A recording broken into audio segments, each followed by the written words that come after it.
I just left that bag in that room. Is that okay? Okay. Okay.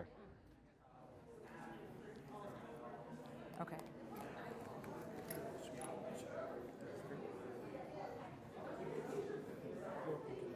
Okay.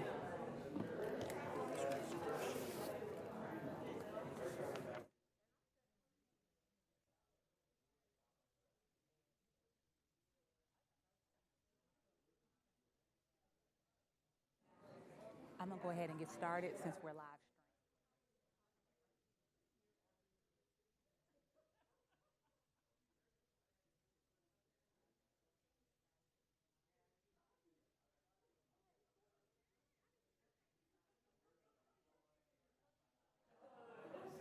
All right, we're ready. Let's do it. You're so ready. I believe in you. Good evening. That was for the people standing up in the room.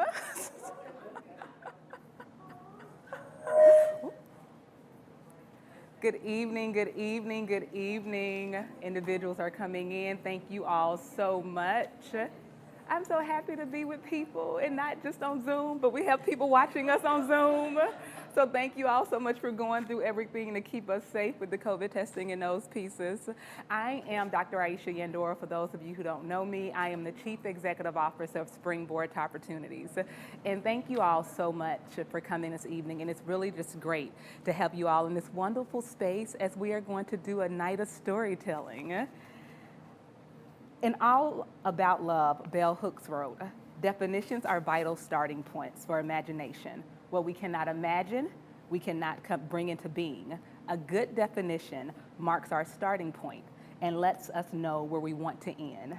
Isn't that quote just beautiful? Using the definition as the starting point.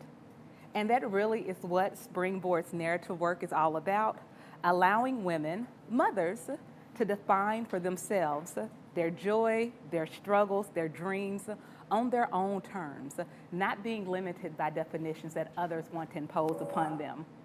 Letting them set their own definition.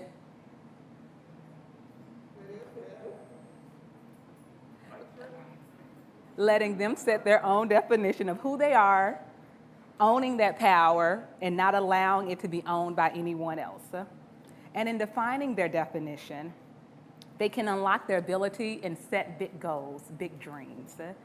And what we are learning is that by intentionally centering their experiences as the core of our work, we are starting to shift narratives about Black women and shift how these incredible women and mothers see themselves. By authoring their own stories, they begin to understand the power of their voice. And that is the beauty of this work, and that is the beauty of this evening. But let me not take up any more space.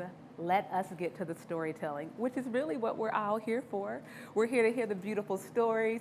We're here to be in conversation with award-winning author, Mr. Kiese, and we are here to celebrate community, joy, and Black moms. So without any further ado, I bring you the first storyteller, Miss Erica Brown. The floor is yours.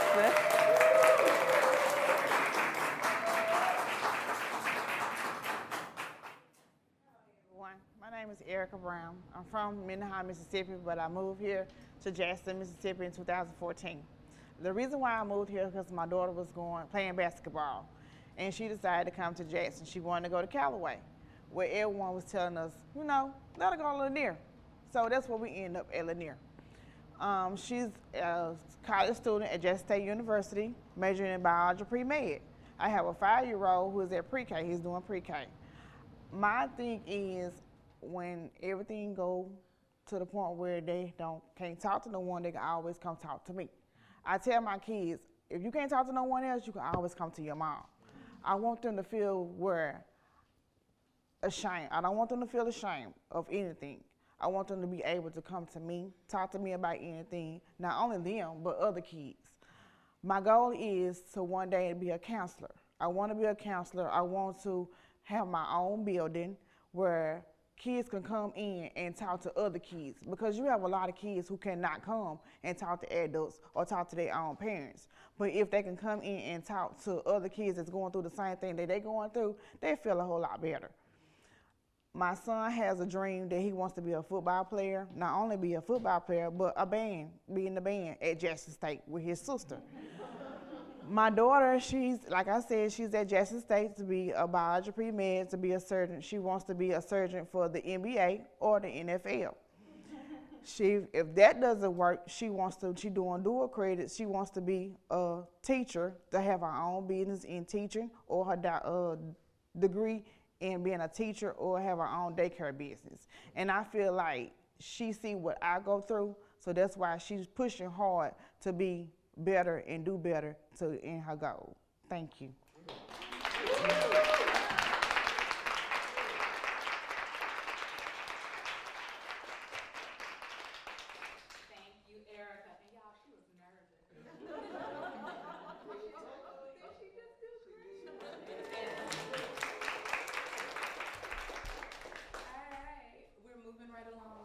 Next, we have Ms. Kimberly McNair, who is going to share us a beautiful story of survival. Kimberly, the floor is yours.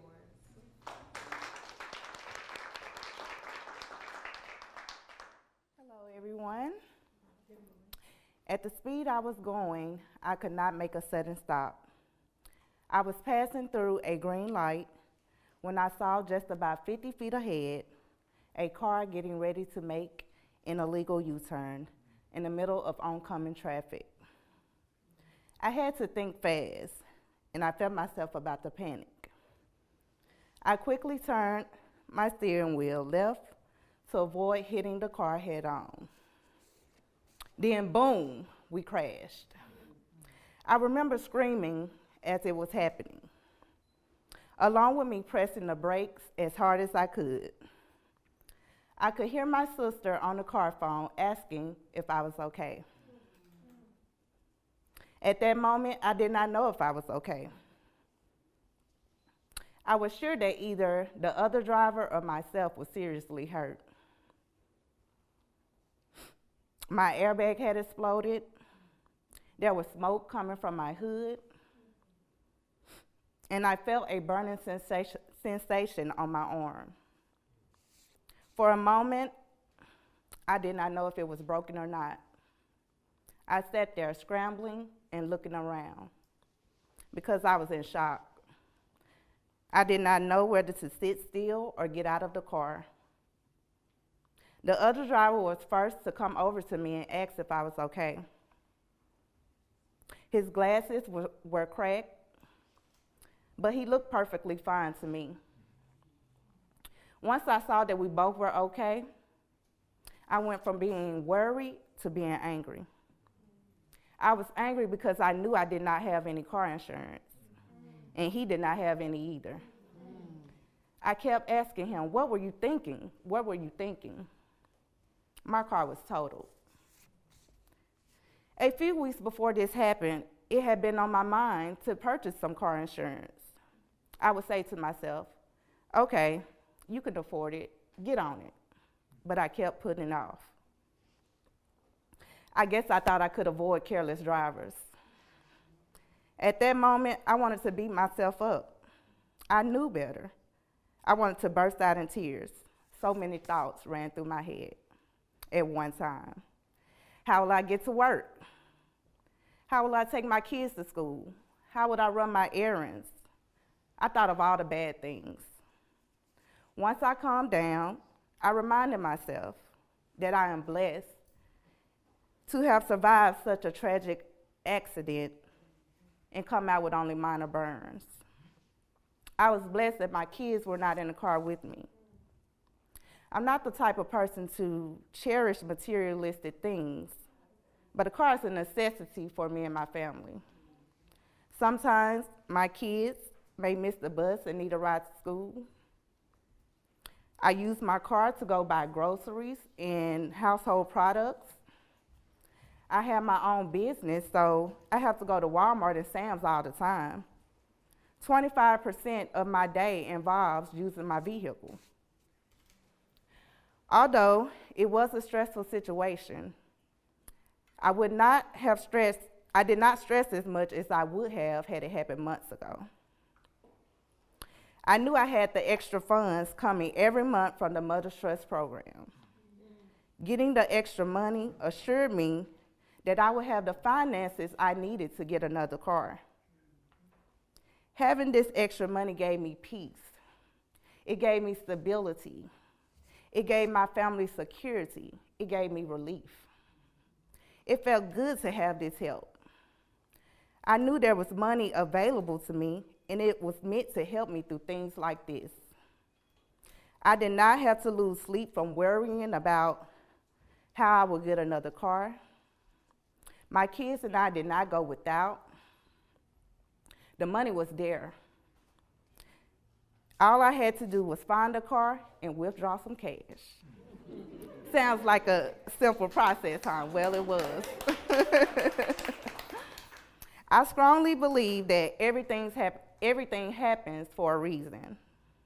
If it was not for me getting help from the MMT program, then that accident could have turned my life for the worse. I now have another car, and yes, I do have full coverage. Some lessons are taught, but mine was bought. Thanks to the program, I was able to afford it. Thank you, guys.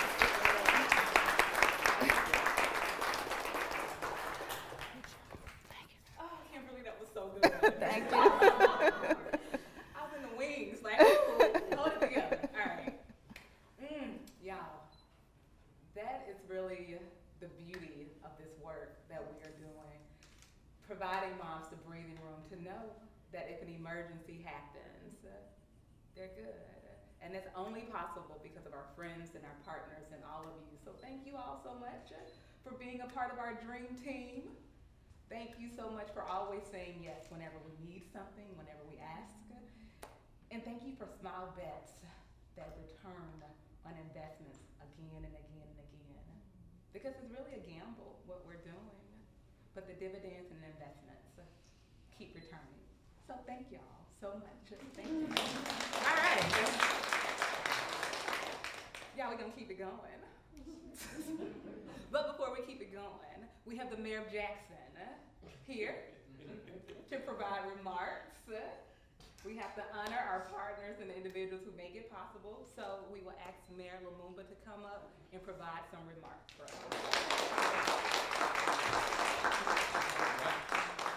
Good evening. Good evening. Try that one more time. Good evening. Good evening.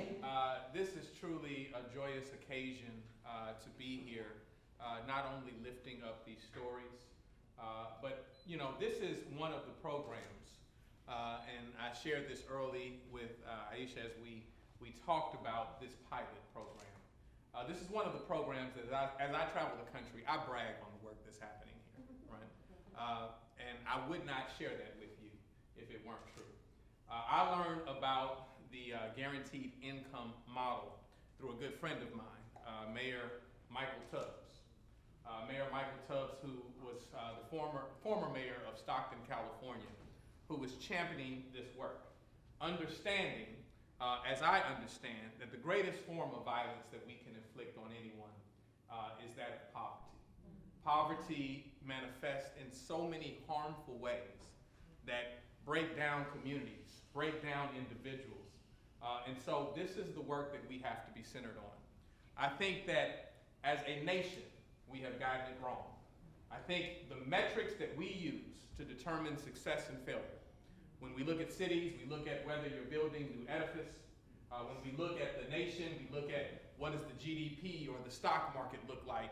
And we use those as markers of success.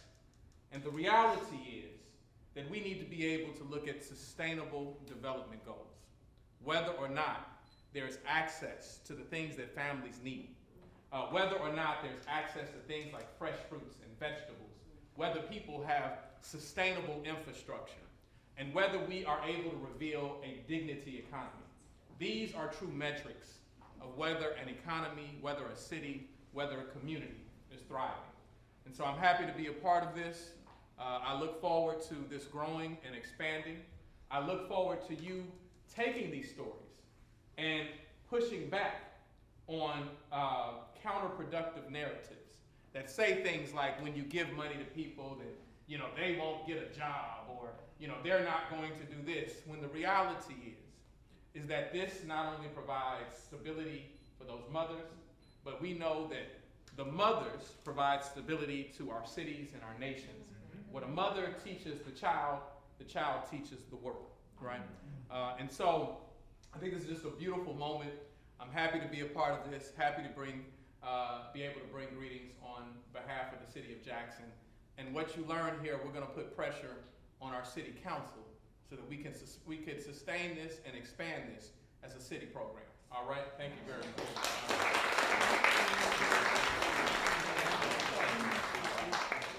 We are gonna apply pressure. I love it.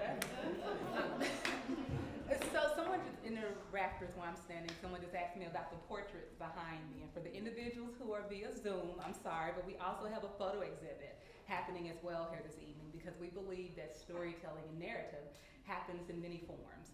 So we have portraits of mothers within the Magnolia Mothers Trust framing our space. So thank you to the amazing photographer, B. Winwood, who took these pictures for us, and thank you to the amazing mothers who allowed their stories to be told in this format.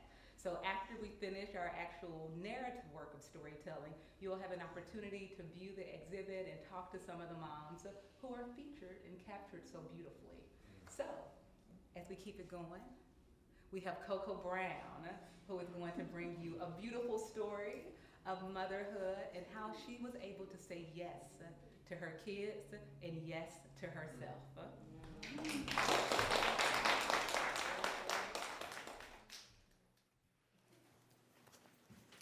Hi, I'm Kajana Brown, which they call me Coco for short. So I'm just gonna jump right in. Okay, I was 19 years old. I was on my second child.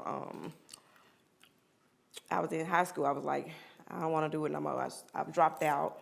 I remember telling my mom, that I'm pregnant or whatever, and she was like, "What do you mean?" I was like, "They say I'm pregnant." And so she like, "What you mean they say? I mean, you at the doctor's office." So I was like, "Okay, well, what we gonna do?" But anyway, I still, kept moving. I talked to my dad. I think I waited to talk to my daddy for like 4 months. I had to get myself together to talk to him because I really didn't want to hear, what he was gonna say to me. So when I did call him, I was like, hey, I know Mama already told you. And he was like, well, I see you had to work on some nerves to call. And I was like, yes, I did. And I was like, I didn't want to go to school no more. I want to do homeschool. So that's what I did. And at this point, I'm like, I'm a statistic now. Something I did not want to be. But anyway, so I'm working now. Like, I think I was working at McDonald's. I was going to work from like 4 a.m. I was working doubles. I got off like at 7 p.m. And my kid's dad was a stay-at-home dad at that time, so it was just me, the breadwinner. I think my breaking point was I didn't connect with my kids. I think my baby was like 2 when I connected with her. But anyway, I was going through postpartum. I didn't want to. I was breastfeeding both at the time, and I just didn't feel the connection. They don't tell you. When you have the kid, they say when you have them natural, when you breastfeed, you be close to your children. And I didn't feel like I was close to them. I was just like, these mine? Like these my kids? Although I had them, but I'm like, I don't feel this connection, I'm just like, I'm growing with them, a baby with a baby, 2 at that. So, so then I think my kid's dad came to my job, and he was like, Yanni, which is my daughter, you missed her, she walked today. And I was like, did you record it? And he was like, no. And I'm like, that's the best moments. I'm at work and you at home and you couldn't even record that moment. I think at that moment I was just like, that made me want to get a connection with them. I was like, I want to make memory with my kids. So I stopped working at 4 a.m. to 7 p.m., pulling doubles, doing everything on my own. I went home. I was like, I'm connecting these kids. I'm gonna make some memories because he getting all the memories and I'm doing all the work. So I had to work, did the work having them. So I'm like, then I got to do extra things. But at the time, you know, I was in love. I was blinded. I was like, I'm doing everything. You know, he still got to grow. Women grow up faster than men. So that's why I'm thinking, like, I'm giving them time to grow. No, ma'am.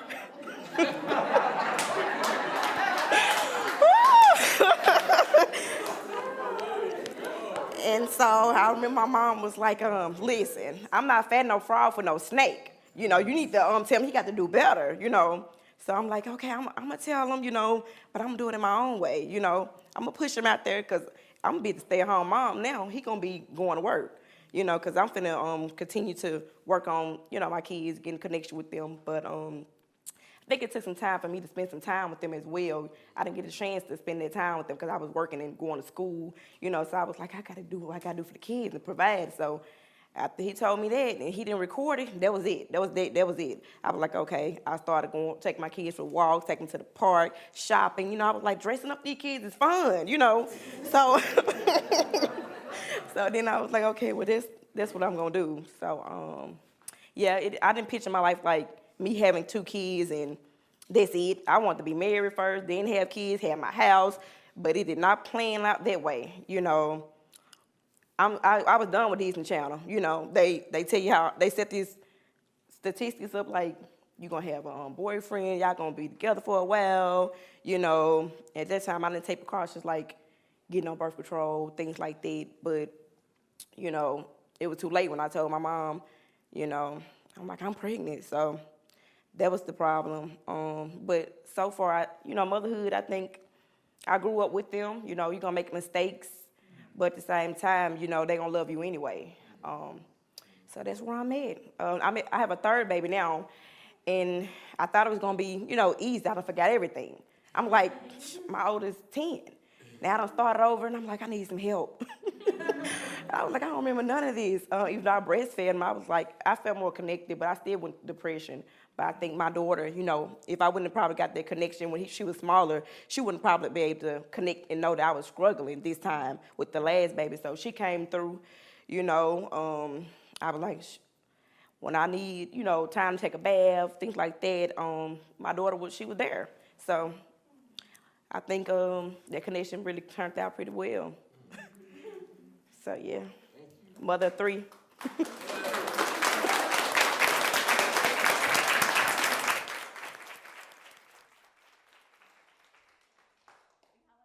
Coco. She said, I am not fattening a frog to feed to a snake. I have never heard that, but now that I've heard it, I am never going to forget it. And I know exactly what it meant. So thank you for that, Coco. So all of those stories were so powerful, and thank you all so much for sharing and being brave and bold and bringing levity to your stories and to us. So thank you all so much for that.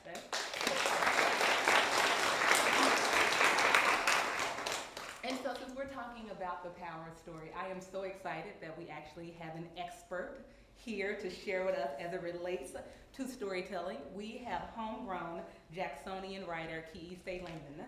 Kiese is the author of several books, including his memoir, Heavy, named one of the 50 best memoirs of the last 50 years by the New York Times. Y'all, he's big time. Yeah. He also has many other awards that will take me all night to list. Google him, but I don't have to. Y'all are all here because you saw he was coming, so you were like, yes, let us in the room. Instead of doing that, I won't spend any more time introducing him. I will just invite him to the stage to provide some framing context, and then I'll invite the other mothers back to the stage as well to be in conversation with Kiese. Right. Thank you.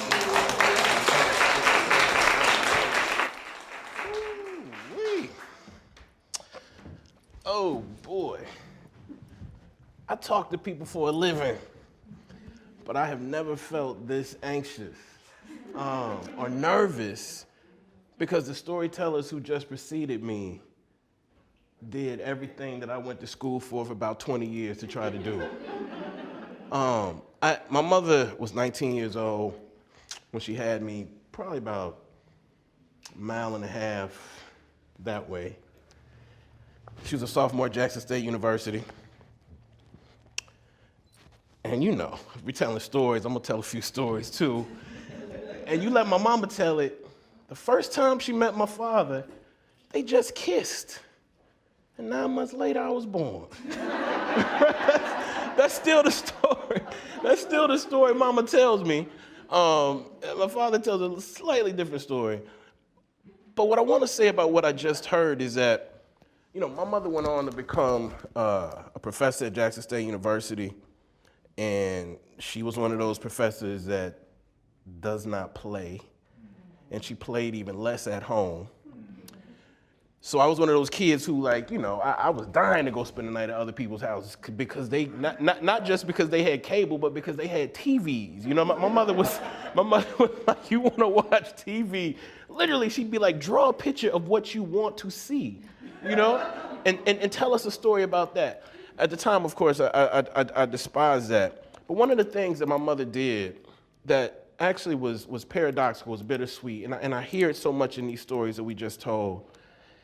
From the time I was a child, my mother continually told me that this particular state would not give me a second chance. So I had to be perfect. So she kept talking to me about revision from the time I was 4 until the time I was 47. I'm 47 years old right now. I wrote this book heavy to my mother because I wanted her to understand that I saw her, and that while we all need the will to revise, which is what we see happening in this room, we also deserve to have our visions heard. We also deserve to have our visions willed into existence. A program like this cannot exist unless people listen to folks who the nation has said need to be fixed. What we just heard was people who, quote unquote, need to be fixed telling you what is wrong with structurally the system that says they are less than, which means we are less than. I want to speak again to this notion that we consistently run up against as black folk in this nation, particularly Mississippi, about excellence. There's no doubt my mom and my grandmama and them told me we had to be twice as excellent as white folk to get half as what they want. I tried to fight that my whole life. It's just a fact. My mama and my grandmama did not tell me the price of being twice as excellent, nor did they tell me what happens when you are consistently slowing down, as you said, to stop from getting hit from people who should know better. And when that catastrophe hit my family, hit my mother, hit my grandmother, what I saw in them were these strong black women who were afraid to tell the actual stories of the cracks that the system encouraged them to have. So standing up here and talking to people about the stories, about the creases, about the, you know, the stretch marks, about the elasticity of experience, about everything we just heard, is not just brave, is not just willful. It in it of itself felt like and feels like as radical a thing as we can do, and it is part of our lineage as Jacksonians. The other thing that I didn't learn growing up in Mississippi schools is that we actually come from black women who set the foundation for what we now call human rights, civil rights in this nation. And what I just heard, just from the brief storytelling, and I'm a storyteller, like I write stories for a living, but the masterful use of pauses, the masterful use of comedy, the way y'all looked at some of us in the room to tell stories that were sincere. And I just want to say this before we get everybody up here. There's a big difference, y'all, between sincere stories and sentimental stories. What we get from our politicians often are constructed, sentimental stories encouraging us to not structurally, which means individually, also move. There's no way you can hear what you just heard and not commit to a movement. So what I just heard were 3 young women who had the courage to do what I still don't have the courage to do, which is to tell the truth in a room full of people in sincere ways, not in sentimental ways. So I have a page full of questions. Y'all gonna get tired of the questions that I have for you. But before you come up here, I just wanna do one more thing and say, I think sometimes as Mississippians, we're very quick to be like, thank you, thank you, thank you. But we're a little slower to talk about what we are thankful for. And I just want to say to y'all who just stepped up here and did this work, I am thankful that you have refused to let your positions as black women dictate your futures. You are individuals who are wonderful and striving and complex and worried. I want to talk about the politics of worry and how it impacts Black women specifically. I want to talk about postpartum depression. These are things that I teach my kids, and it takes them 4, 5, 6, 7 years to even be able to write a cogent sentence about it. Y'all stepped up here in front of people and you told the truth. And let me just say something. I don't think you told the truth simply because this incredible program has given you what you need and deserve. It feels like you all told the truth because you know you deserve it. You know your children deserve it, and you know that this city deserves it. So you all have modeled, and I'm just really glad the mayor stayed for what you did, because you all have modeled what we lack in political leadership. You all have modeled what we lack, much more importantly, in teachers. I'm afraid to stand in front of my students and tell the truth. I'm afraid to let my students see me. I'm afraid to let my students know that, like, I too suffer from depression. I worry, as you said. Sometimes I speed up, sometimes I slow down because I'm afraid. So we come from the best storytellers in the world who told stories that changed the world. And you all just, I think, exhibited that with extreme grace, candor, and again, sincerity. So I just want to say thank y'all for that. And please, can I come up here and ask y'all a million questions?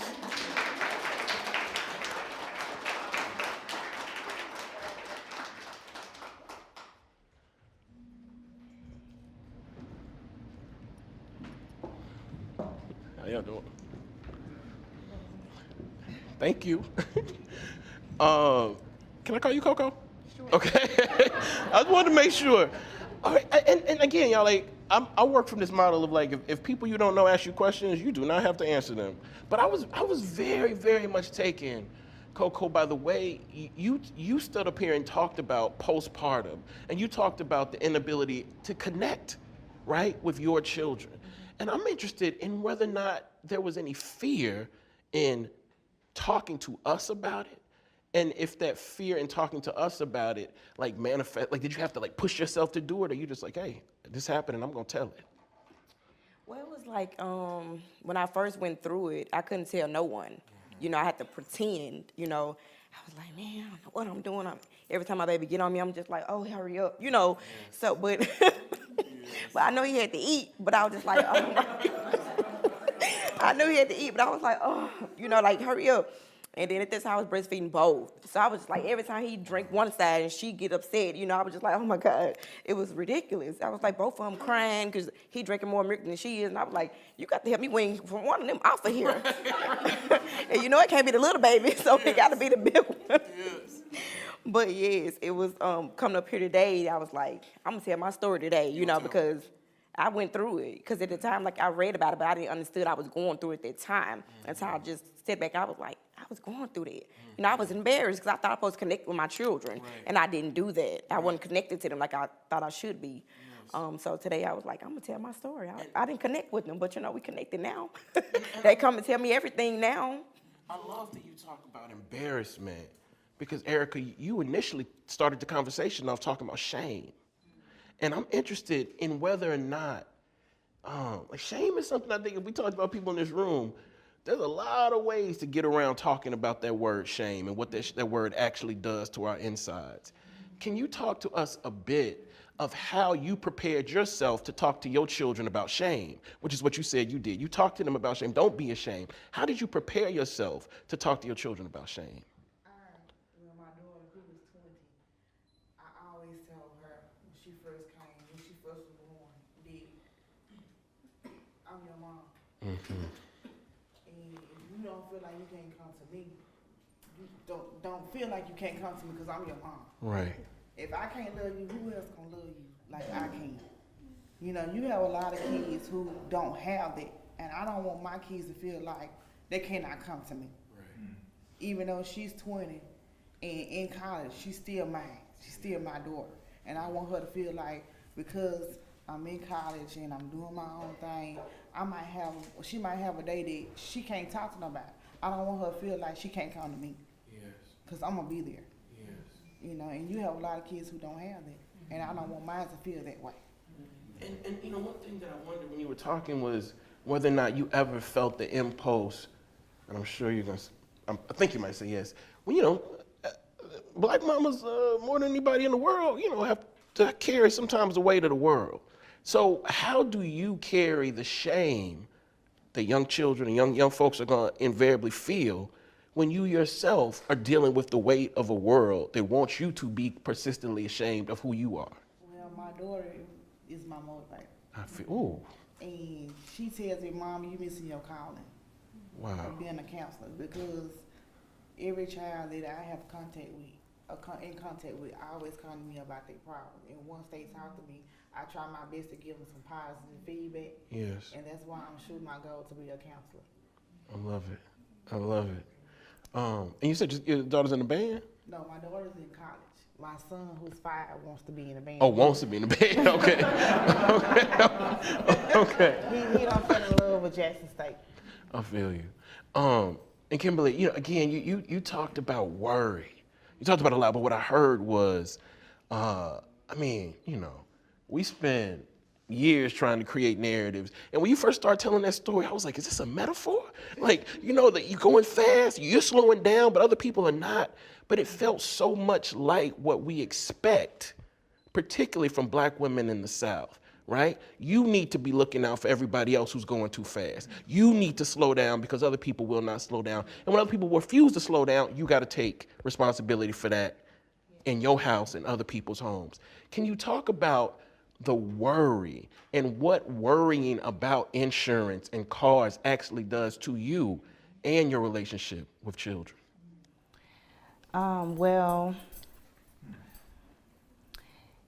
it's just something else you have to deal with. Like when something happens that you don't expect to happen, you have everything planned out and mapped out how it will go. Right. You think this day I'm gonna get up and do this and pay this bill, and I have this bill paid by this time, and everything is going to be paid on time, but it don't always go that way. So when something happened, you're like, okay, I got to make some more money. Because, you know, I thought I was good. I thought I was safe. I thought I was saving. But every time you get to a point where you're saving, something else comes up. So it's like it's never enough.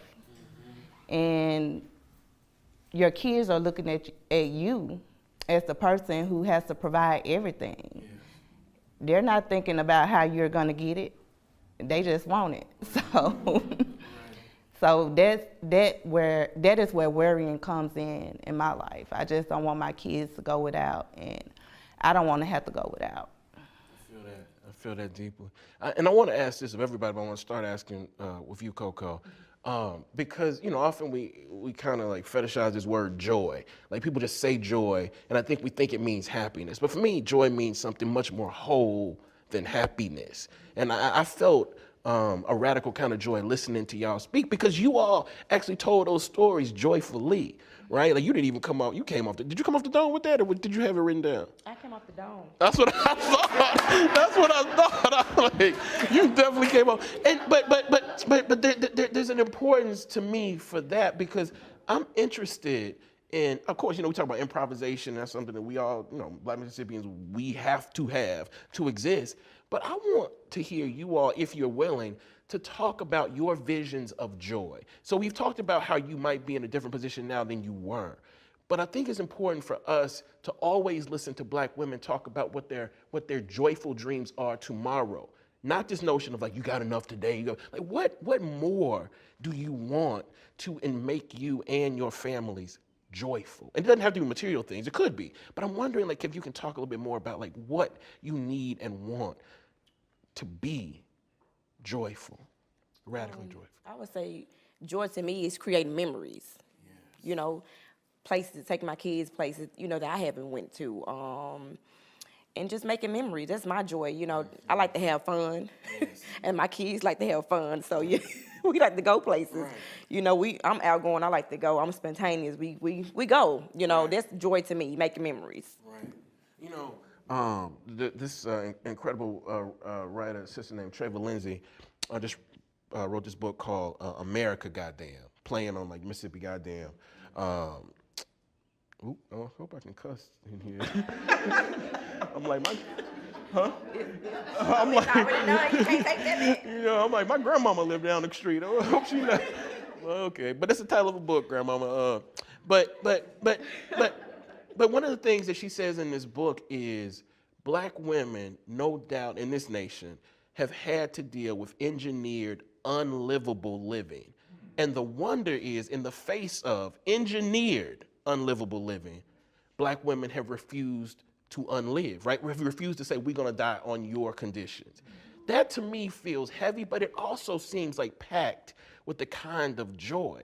And so I often wonder, just like how does one find joy when, to use the metaphor, you driving down the road and you always have to be looking for other people who might be trying to harm you. So do you ever get to drive fast? Do you ever get to run a light? Like, that's a real question I'm asking. It's a metaphor, but it's actually a real question. And so I wonder if you could talk about that for a bit. Do I ever get to drive fast? No. Right. I try to do the speed limit because you. No. So joy would be,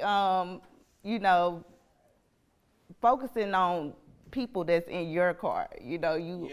Right. That's right. Right. I mean, I wonder if you could talk more about that, because when you told that story, the way you paused when you talked about really like worrying, not just about the folk in your car, but the other folk. Right. And what those folks' inability to whatever was going to do to you.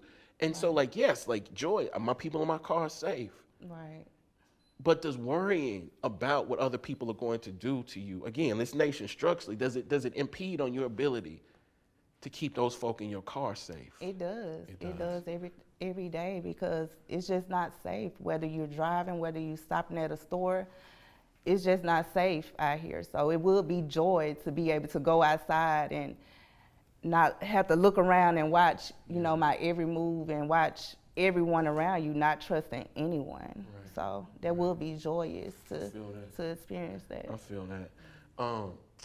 I'm really interested, Erica, if we could talk more about allegiance, right? So when you talked about JSU, I don't know if I just saw it or just felt it because my mama spent her whole life there. But do you want your children to stay in Jackson, help build Jackson, grow Jackson, or do you want them to leave and possibly come back? I want you to say what you want to say. Well, my joy is for my daughter to graduate from DI Love, which she's planning on to next year, and moving on to Texas A&M to finish her medical degree. Wow.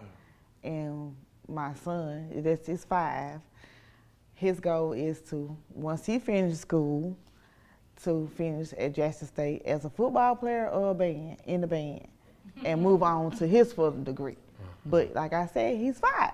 Yes. And this is my goal, to make sure that they do what their goal is. Yeah. And like I said, my daughter's she had a goal when she was a little girl that this young lady, she was in junior high, and her name kept being called for honor roll, honor roll. And my daughter was like, Mom, that's gonna be me. And when she got up to age and got into where they were doing the award ceremony, my daughter, still today, she was a number 3 in her class at Lanier. Wow. She's on the dean list at Jackson State, and she's in 2 honor societies at Jackson State, majoring in biology pre-med. Let's go. So that's my joy. That's your daughter. That's my joy. That's your daughter. I want to ask a hard question.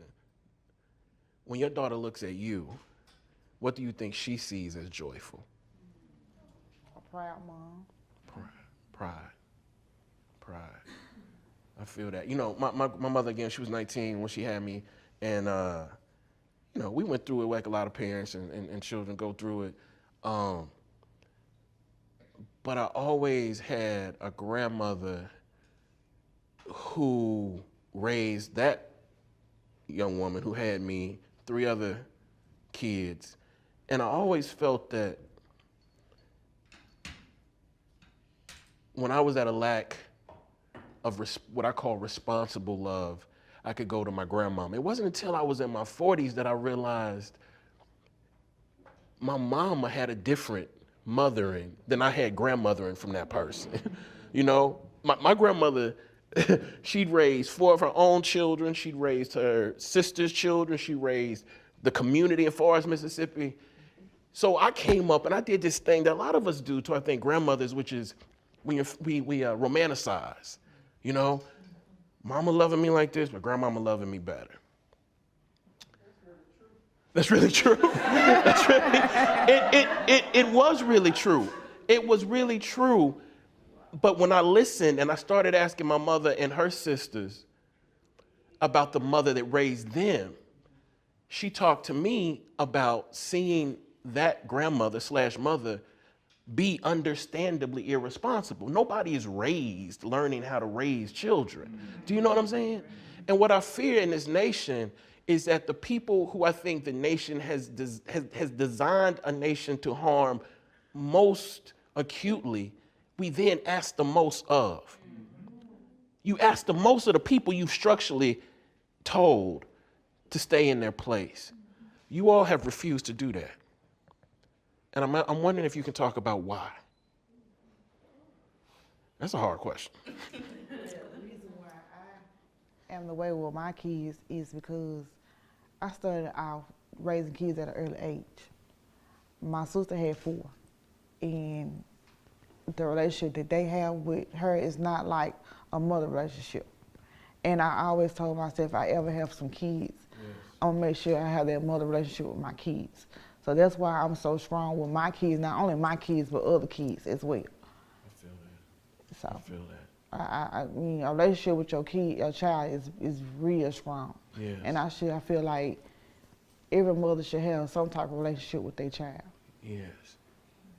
And is it and this is a question, like, I think I shouldn't ask this question, but I'm gonna give my current leave in a little bit. So I'm gonna ask this question. Is it hard to see one's identity as anything less or more than a mother when you spend so much time mothering? Like, do you like what I really want to ask y'all is, how do you want to be loved today in ways that might have little or nothing to do with how you mother? So I'm asking you how you actually might want to be mothered.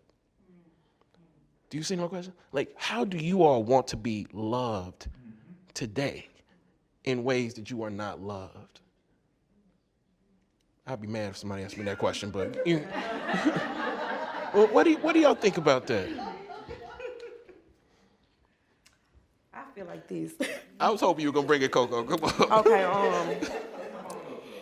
Well, my mama was strict, but I love that about her. You know, she made me who the person I am today, because I'm a little strict on my daughter, but also she able to tell me why she's strict. You know, tell me why certain things she didn't want me to do, like spending at old friend's house, because you never know what company they keep. You know, so I'm like, I want to go to my friends, I want to do things, but I understood now that I'm a mother. I'm like, mama was right.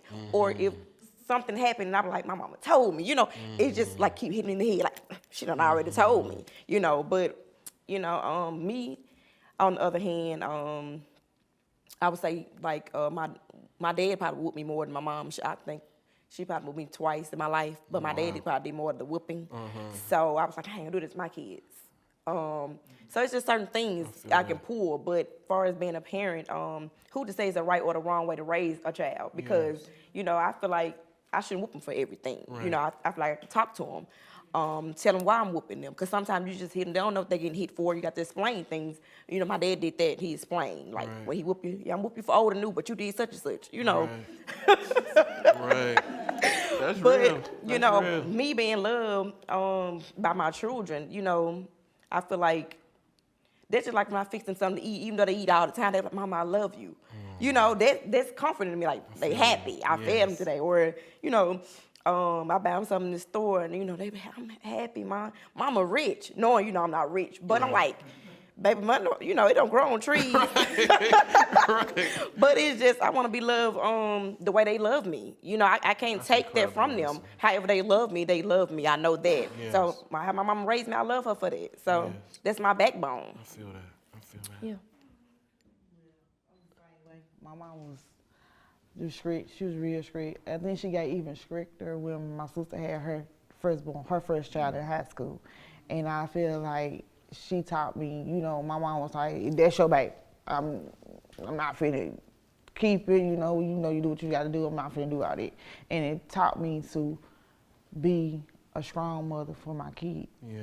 And it taught me, like, if I can't go nowhere, they can't go nowhere, Right. you know, and it gave me confidence. Yes. Yes. Kimberly, you want to?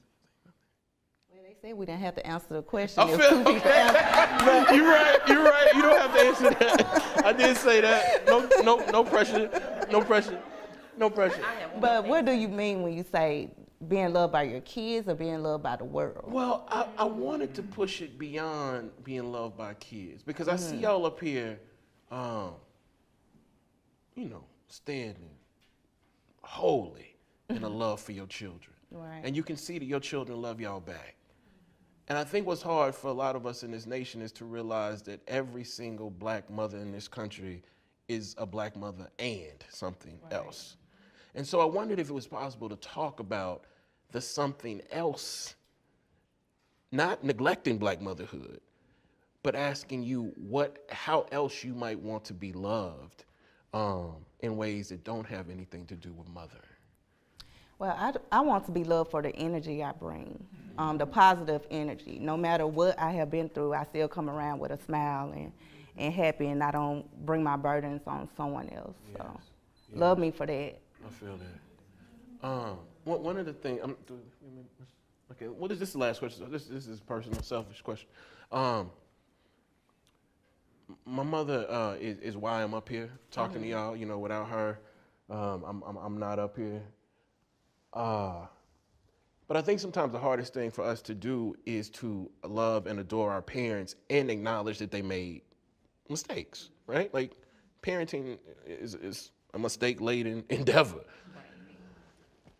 One of the things that my mama did is whenever white folk in this nation and in this state would potentially harm me, my mother was like, I'm gonna harm you before that. I'm gonna get you before they get you. and as a young person, I understood the theory, but it didn't stop white folk from doing what they wanted to do to me. They still harmed, they still hurt, and they still hurt my mother. My mother had to try to shield me from that. So my last question to all of y'all, and if you want to answer it, please do. If you do not, you do not have to.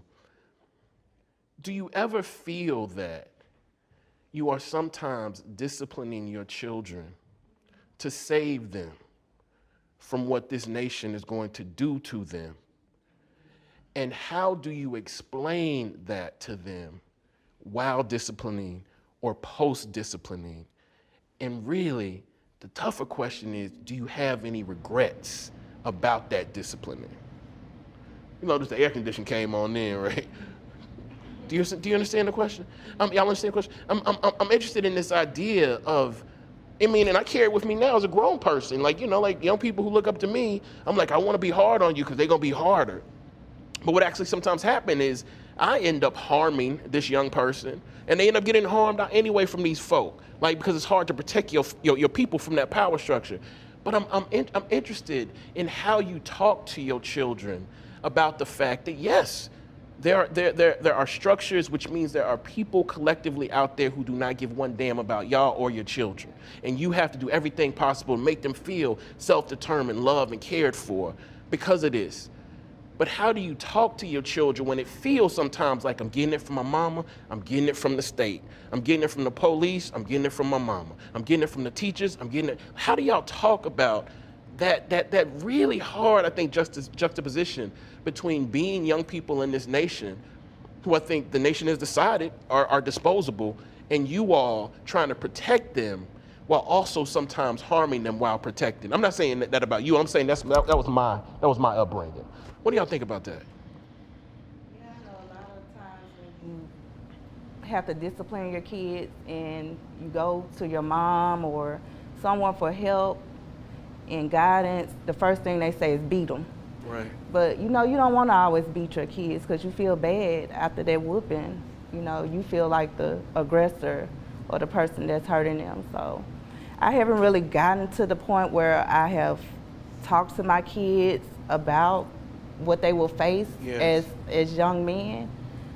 But I know it will be coming up soon. But now I just try to talk to them and keep them encouraged and on the right path and keep them close to God. I feel you. Thank you.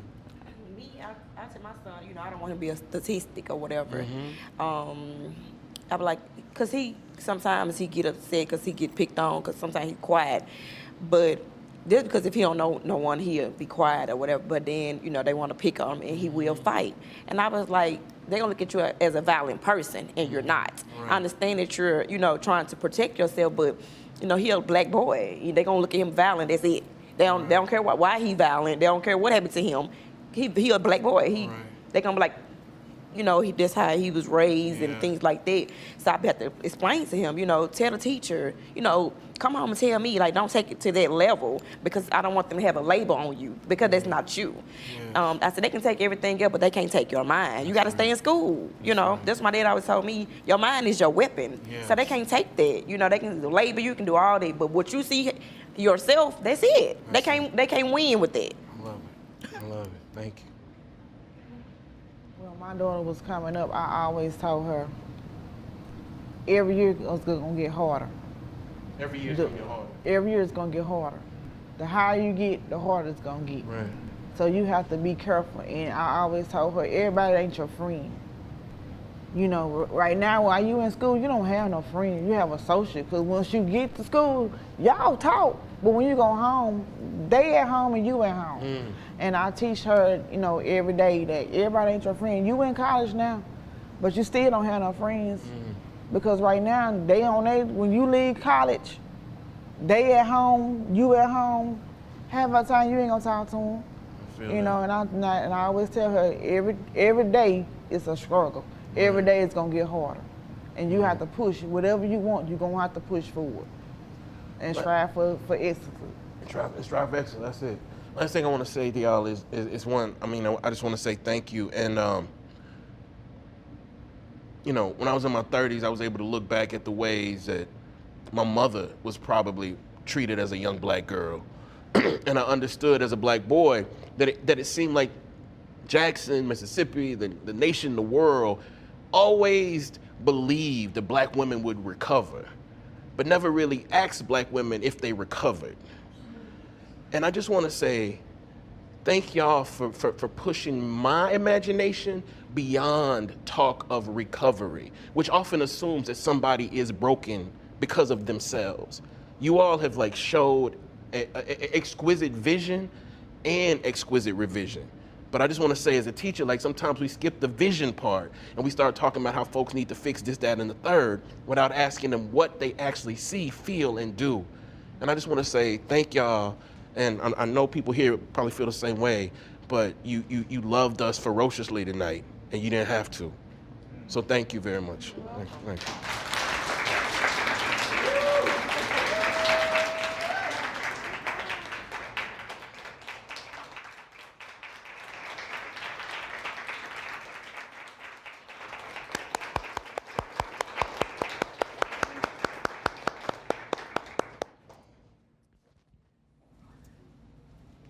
Said all the words that need to be said, so I will not say a lot.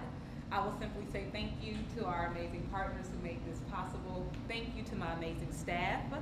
I am the face of Springboard, but Springboard is not a team of one. So thank you to all of our team members who made this night possible. Thank you to my board of directors, some of them who are here. Thank you to our amazing partners, including the City of Jackson, and thank you to our moms.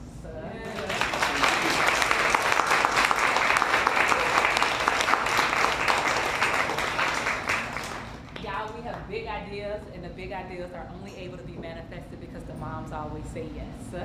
So thank you all for always saying yes to whatever vision bomb we drop off. Y'all just say okay, and you pick it up and you run with it. So we now have a reception. You can talk to the moms, you can talk to Kiese. If you are being directly in conversations with individuals, we will ask you to wear a mask just to keep individuals safe. There's a reception with food and beverages, and please enjoy the exhibit. Thank you all so much for a lovely, lovely, lovely evening. My heart is full. Thank you.